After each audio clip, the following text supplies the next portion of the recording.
हम लोग वर्ग 10 क्लास 10th सब्जेक्ट केमिस्ट्री में कार्बन और उसके compound, carbon and its compound के बारे में पढ़ेंगे।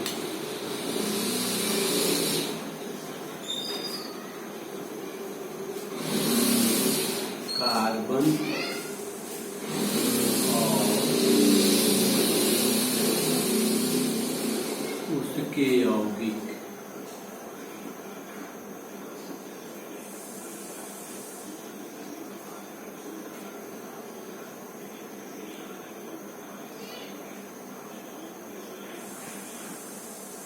Carbon and its compound. सबसे पहले हम लोग जो है कार्बन का थोड़ा सा इंट्रोडक्शन देखें। इसका जो है symbol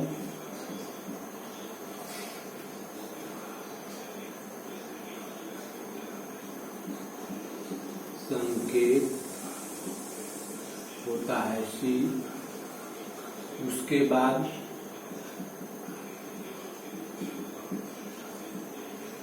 atomic number,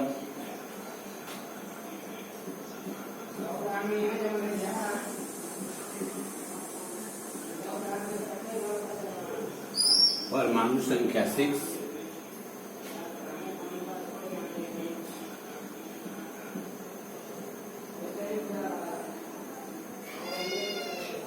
mass number,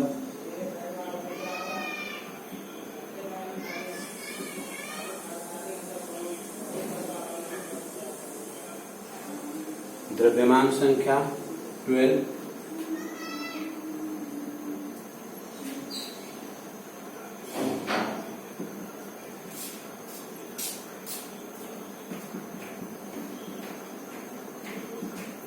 electronic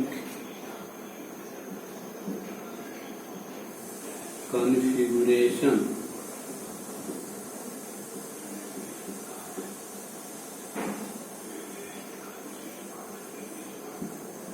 electronic विन्यास। 2-4 ऑर्बिट में कक्षाओं में वितरण जो होगा 2-4 2-4 होगा। पहले ऑर्बिट में, फर्स्ट ऑर्बिट में 2 इलेक्ट्रॉन और सेकंड ऑर्बिट में दूसरी कक्षा में 4 इलेक्ट्रॉन। और सब ऑर्बिट में लिखेंगे तो 1s2 2s2 2p2 sp-df।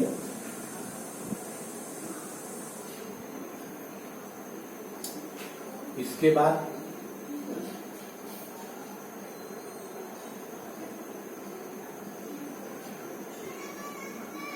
Valence electron,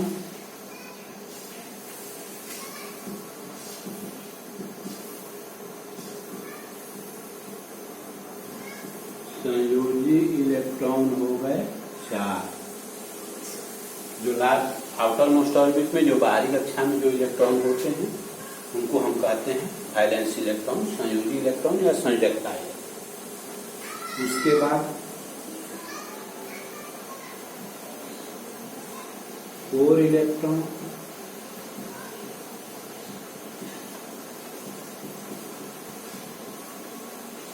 ये हो जाएंगे 2। जो आउटर मोस्ट ऑर्बिट को छोड़ करके जो भीतर के ऑर्बिट में जो इलेक्ट्रॉन होते हैं उनको हम 4 इलेक्ट्रॉन कहते हैं। 4 इलेक्ट्रॉन हो गए 2। संयोजकता, वैलेंसी,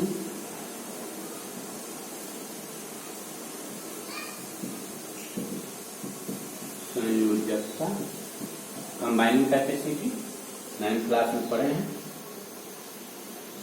4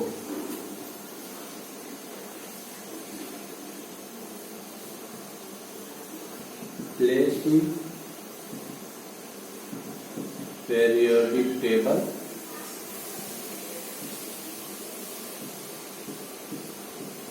आवर्त सारणी में स्थान। आवर्त सारणी में यह कहाँ पाया जाता है? तो आवर्त सारणी में दो तरह के सीरीज होते हैं, हॉरिजॉन्टल जिसको हम कहते हैं पीरियड, और वर्टिकल जिसको हम ग्रुप या कॉलम कहते हैं। तो इसमें जो है इसका पीरियड आवर्त होता है 2, जो आउटर मोस्ट ऑर्बिट होता है दूसरी कक्षा, 12वीं कक्षा जो है दूसरी कक्षा है, वह जो है पीरियड को बताता है। और वर्क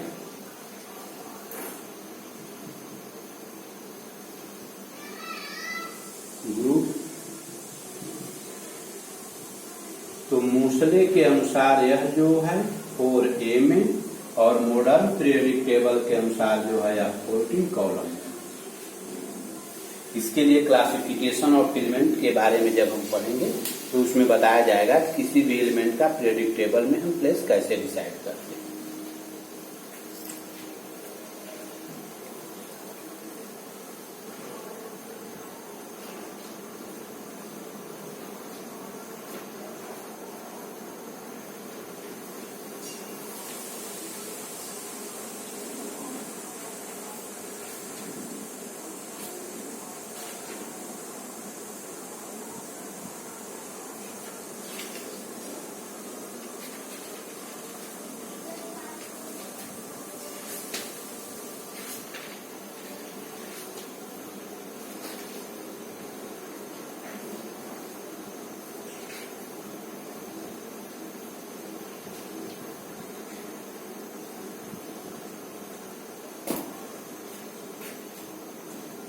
हो गया।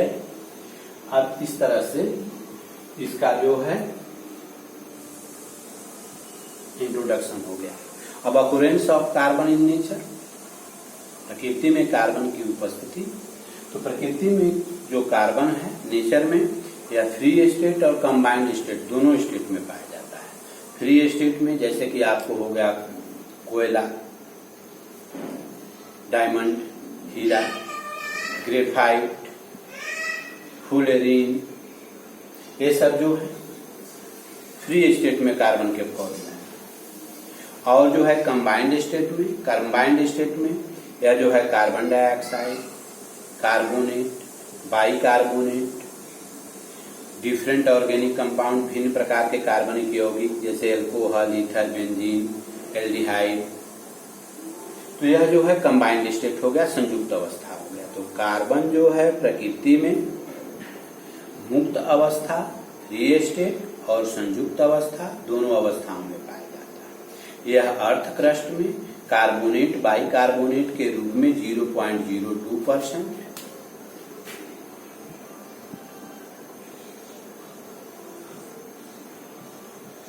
भूपर्पटी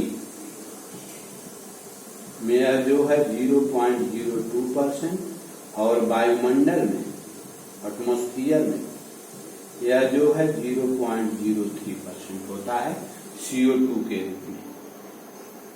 और यह जो है कार्बोनेट बाइकार्बोनेट के फॉर्म में।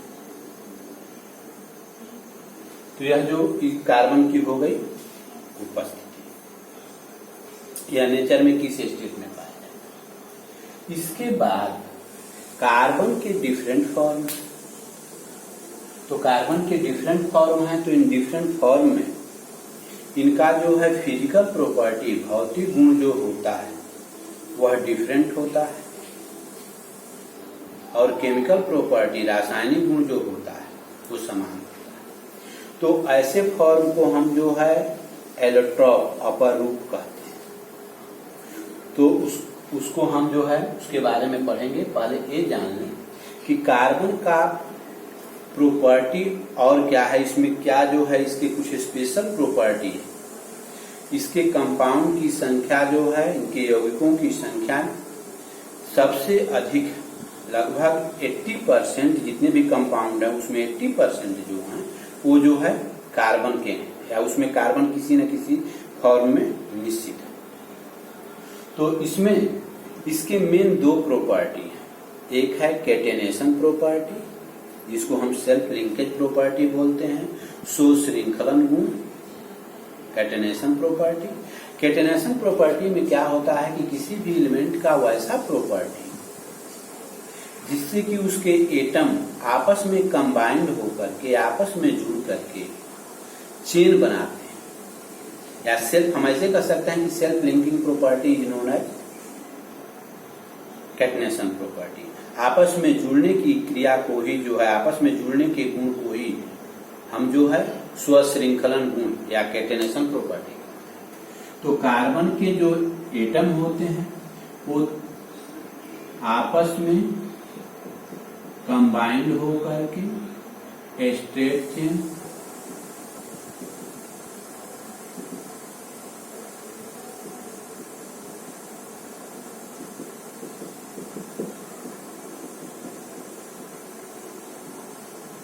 ब्रांच चेन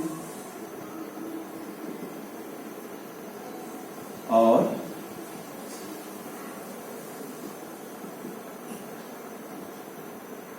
यह जो है सीधी श्रृंखला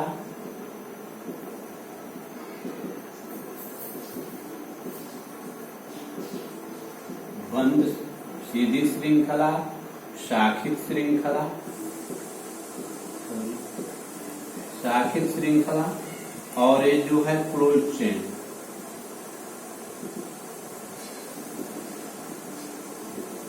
बंद श्रृंखला, ये जो है 3 तरह के चेन बनाते हैं कार्बन के एटम आपस में कंबाइंड। तो इस प्रॉपर्टी को हम सेल्फ लिंकिंग प्रॉपर्टी को आपस में जुड़ने की, किसी भी एलिमेंट के एटम को आपस में कंबाइंड होने की, आपस में जुड़ने की जो प्रॉपर्टी है उसको हम जो है कैटेनेशन प्रॉपर्टी, स्वश्रृंखलन गुण, सेल्फ लिंकिंग प्रॉपर्टी जो है कहते हैं। कार्बन के अलावे यह प्रॉपर्टी सल्फर में, ऑक्सीजन में, सिलिकॉन में, फास्फोरस में भी पाया जाता है, लेकिन उनका जो चेन होता है वो ज्यादा लंबा नहीं होता है। कार्बन का चेन जो होता है वो बहुत लंबा होता है, इसमें 50 एटम 50 परमाणु भी जुड़ सकते हैं। तो इसका मेन प्रॉपर्टी एक हो गया कैटेनेशन प्रॉपर्टी। दूसरा प्रॉपर्टी है कोवैलेंसी। कोवैलेंसी सहसंयोजकता गुण, एक हो गया स्वश्रृंखलन गुण और दूसरा हो गया सहसंयोजकता गुण। यह जो है कोवैलेंसी शो करता है, कोवैलेंसी दर्शाता है, सहसंयोजी गुण दर्शाता है। यह केवल सहसंयोजक यौगिक का निर्माण करता है। तो इसका मेन कारण यह है कि इसके जो आउटर मोस्ट ऑर्बिट में 4 इलेक्ट्रॉन है, बाहरी कक्षा में 4 इलेक्ट्रॉन है। तो इसको अपना ऑक्टेट कंप्लीट करने के लिए, अपना अष्टक पूरा करने के लिए 4 इलेक्ट्रॉन की आवश्यकता होती है, इसलिए इसकी वैलेंसी हो गई 4। अब यह जो है 4 इलेक्ट्रॉन या तो ले सकता है, या तो दे सकता है, या तो शेयर कर सकता है। तो अगर यह जो है 4 इलेक्ट्रॉन लेता है तो इसमें नंबर ऑफ इलेक्ट्रॉनों की संख्या 10 हो जाएगी। 6 पहले से इलेक्ट्रॉन है और 4 6 4 10 हो जाएंगे। 10 इलेक्ट्रॉन हो जाएंगे, जबकि न्यूक्लियस में जो प्रोटॉन है वो 6 ही है। तो 10 नेगेटिव चार्ज को 6 पॉजिटिव चार्ज के द्वारा बैलेंस रखना जो है इम्पॉसिबल है, इसलिए यह स्टेबल नहीं होगा, इसलिए यह 4 इलेक्ट्रॉन ले नहीं सकता। अब रह गई बात देने की। तो 4 इलेक्ट्रॉन देने के लिए जो है, इसको 4 इलेक्ट्रॉन मूव करने के लिए, इससे रिमूव करने के लिए ज्यादा एनर्जी चाहिए, इसलिए यह जो है 4 इलेक्ट्रॉन लूज भी नहीं करता है। तब यह अपना ऑक्टेट कंप्लीट शेयरिंग के द्वारा करता है, किसी भी एलिमेंट से इलेक्ट्रॉन का शेयरिंग करता है। तो यह जो है शेयरिंग करता है, तो हम 9th क्लास में पढ़ चुके हैं, अब फिर थोड़ा सा इसको हम लोग रिपीट करेंगे केमिकल बॉन्डिंग को। तो उसमें जो है शेयरिंग के द्वारा यह पूरा करता है, इसलिए यह जो है कोवैलेंसी शो करता है, सहसंयोजकता शो करता है और कोवैलेंट कंपाउंड बनाता है। यानी इसके यौगिक जो होते हैं वह सहसंयोजी यौगिक होते हैं, कोवैलेंट कंपाउंड होते हैं। तो कार्बन का मेन 2 प्रॉपर्टी हो गया, एक हो गया कैटेनेशन प्रॉपर्टी और दूसरा हो गया कोवैलेंसी। तो इसमें इसी मेन 2 प्रॉपर्टी के कारण इसके जो नंबर ऑफ कंपाउंड्स हैं, इसके यौगिकों की संख्या है वह काफी अधिक है। अब हम यहाँ ये समझें कैटेनेशन प्रॉपर्टी के कारण इसके जो कंपाउंड होते हैं वो आइसोमेरिज्म शो करते हैं, समावयवता दर्शाते हैं। उसमें होता क्या है कि मोलिकुलर फार्मूला एक ही रहता है, अणु सूत्र एक ही रहता है, लेकिन स्ट्रक्चरल फार्मूला, संरचना सूत्र जो होता है वो डिफरेंट होता है, जिससे कंपाउंड बढ़ जाते हैं। फार्मूला एक ही है, लेकिन अब दो स्ट्रक्चर हो गया तो नाम चेंज हो जाएगा, दो कंपाउंड हो गए, प्रॉपर्टी भी चेंज हो जाएगी। अब इसके बाद ये तो हो गया। नंबर 2, यह जो है कोवैलेंसी शो करता है, सहसंयोजकता दर्शाता है। इसलिए यह इलेक्ट्रोपॉजिटिव और इलेक्ट्रोनिगेटिव दोनों तरह के एलिमेंट से कंबाइंड होता है, दोनों तरह के एलिमेंट से, दोनों तरह के तत्वों से अभिक्रिया करता है, जिससे भी इसके यौगिकों की संख्या काफी अधिक हो जाती है। 2 हुआ। नंबर 3, इसमें जो ऑर्गेनिक रिएक्शन होते हैं, जो कार्बनिक अभिक्रियाएं होती हैं, इसमें मेन रिएक्शन के साथ साथ जो ब्रांच रिएक्शन भी होते हैं, जिससे कि बाई प्रोडक्ट भी बनते हैं। जैसे आगे हम पढ़ेंगे कि एल्कोहल के ऑक्सीडेशन से ऑर्गेनिक एसिड बनता है। तो इसमें जो है मेन रिएक्शन हो गया कि एल्कोहल से ऑर्गेनिक एसिड बनना। लेकिन अगर उसमें जो है कंप्लीट ऑक्सीडेशन नहीं हुआ या पार्शियल क्या कहते हैं जो है लिमिट मात्रा में अगर ऑक्सीडाइजिंग एजेंट या ऑक्सीजन है तो एल्डिहाइड बनता है, यानी फर्स्ट स्टेप में एल्डिहाइड बनता है, तो कुछ बाई प्रोडक्ट के रूप में एल्डिहाइड भी बन जाता है। इस तरह से भी इसकी यौगिकों की संख्या अधिक हो जाएगी। एक और एग्जाम्पल द्वारा हम समझें, जैसे कि हम किसी चीज को जलाते हैं, कोयले को जलाते हैं तो कार्बन डाइऑक्साइड गैस बनेगी, लेकिन अगर ऑक्सीजन सफिशिएंट न हो तो कार्बन मोनोऑक्साइड भी बनती है। ऐसे भी लिटिल अमाउंट में कार्बन मोनोऑक्साइड बनती है, थोड़ी मात्रा में कार्बन मोनोऑक्साइड बनती है। तो ऑर्गेनिक रिएक्शन में मेन रिएक्शन के साथ साथ ब्रांच रिएक्शन भी होते हैं, जिससे बाई प्रोडक्ट भी बनते हैं। इस तरह से इनके कंपाउंड की संख्या जो है वो अधिक हो जाती है। तो यहाँ हम लोग 2 चीज समझ गए। एक समझ गए कार्बन का मेन प्रॉपर्टी 2 हुआ कैटनेशन प्रॉपर्टी, और दूसरा हो गया कोवैलेंसी। कैटनेशन प्रॉपर्टी क्या है? सेल्फ लिंकिंग प्रॉपर्टी हो गया या स्वश्रृंखलन गुण हो गया, आपस में एटम की आपस में जुड़ने की प्रॉपर्टी हो गई। और जो है कोवैलेंसी, तो कोवैलेंसी क्यों शो करता है भी हम समझ गए। इसके बाद हाँ, एक चीज और यहाँ जान लेना होगा कि इसका एटॉमिक नंबर 6 है, तो जितना एटॉमिक नंबर होगा उतने ही इसमें प्रोटॉन होंगे और उतने ही इलेक्ट्रॉन होंगे। ये हम लोग 9th क्लास में पढ़ चुके हैं, इसलिए उसको हम छोड़ देंगे। यहाँ ये हो गया कार्बन का मेन प्रॉपर्टी हो गया। अब यहाँ ये हम लोग को एक चीज जानना है कि कार्बन जो होता है उसके इलेक्ट्रॉन्स कितने फॉर्म में होते हैं, इलेक्ट्रॉन्स कितने फॉर्म में होते हैं। तो ये डिफरेंट फॉर्म है इलेक्ट्रॉन्स के। इसमें जो है कार्बन के मेन ऐसे 2 इलेक्ट्रॉन्स हैं, डायमंड और ग्रेफाइट, हीरा और ग्रेफाइट। ऐसे इसका क्लासिफिकेशन जो है किया गया है।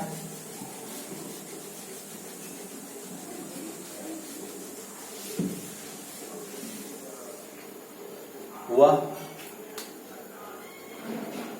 2 पार्ट में किया गया है। कार्बन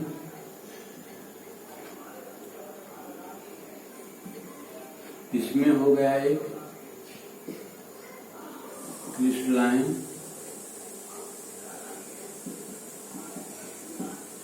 कार्बन रवादार,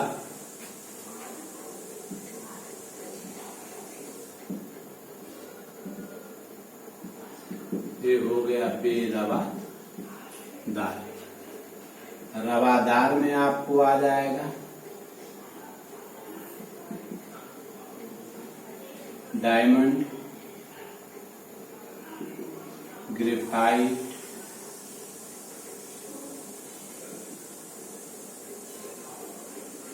हीरा, ग्रेफाइट और एक हो गया फुलेरिन। और इसमें जो है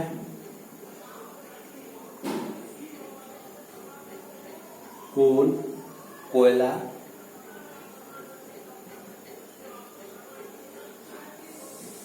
चारकोल,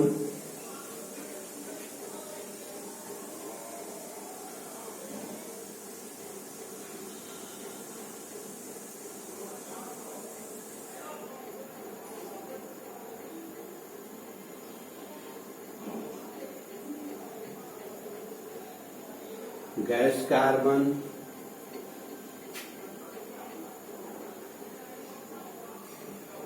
को, ये सब जो है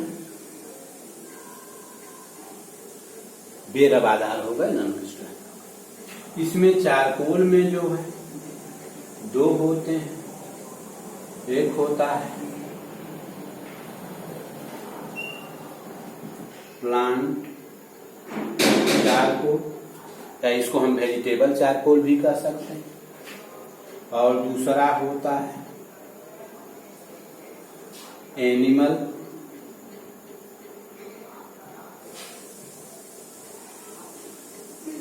चार, जंतु चार। इसमें प्लांट चारकोल में दो आता है, एक होता है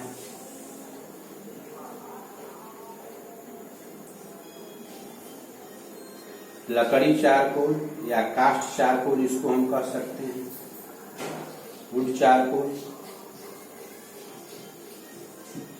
और एक होता है शुगर चारकोल, चीनी चारकोल। ये हो गया वनस्पति चारकोल, और यह हुआ जंतु चारकोल। कोयला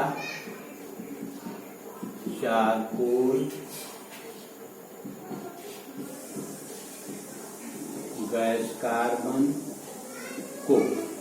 तो यह जो है कार्बन के एलोट्रॉप्स हो गए।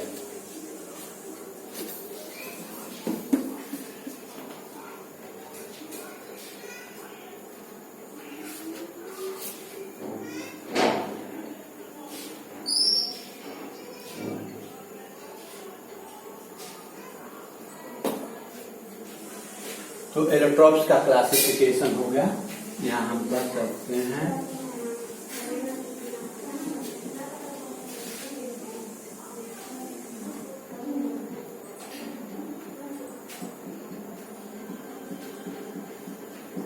एलोट्रॉप्स ऑफ कार्बन, कार्बन के ऊपर हो गए। दो पार्ट में हो गए, रवादार, बेरवादार। रवादार में तीन हो गए, डायमंड, ग्रेफाइट, फुलेरिन, हीरा, ग्रेफाइट और फुलेरिन। कोयला, चारकोल, गैस कार्बन, को। चारकोल में दो हो गए, प्लांट चारकोल, वनस्पति चारकोल और जंतु चारकोल, एनिमल चारकोल। वनस्पति चारकोल में हो गए दो, वुड चारकोल और शुगर चारकोल, कास्ट चारकोल और चीनी चारकोल। और इसमें जो है इसमें भी दो,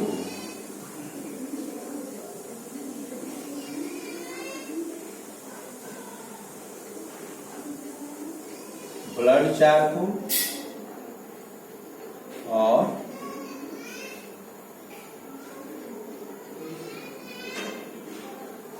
बोन चारकोल, रक्त चारकोल और अस्थि या हड्डी चारकोल। तो यह हो गया एलोट्रॉप्स ऑफ कार्बन। अब एलोट्रॉप्स का डिफिनीशन थोड़ा सा हम लोग जान लें। Different form of an element having different physical property but same chemical property are known as allotropes and this phenomena is known as allotropy। एक ही तत्व के भिन्न भिन्न रूप जिनके भौतिक गुण भिन्न लेकिन रासायनिक गुण समान होता है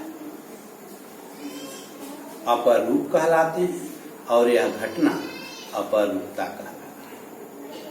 different form of an element having different physical property but same chemical property are known as allotropes and this phenomenon is known as allotropy।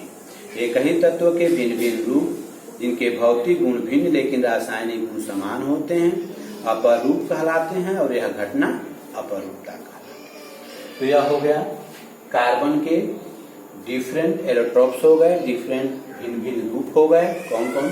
Main ऐसे दो होते हैं, हीरा और ग्रेफाइट, डायमंड और ग्रेफाइट। इसके बाद अब आगे हम लोग पढ़ेंगे कि एलोट्रॉप का फिजिकल प्रॉपर्टी डिफरेंट क्यों होता है और केमिकल प्रॉपर्टी सेम।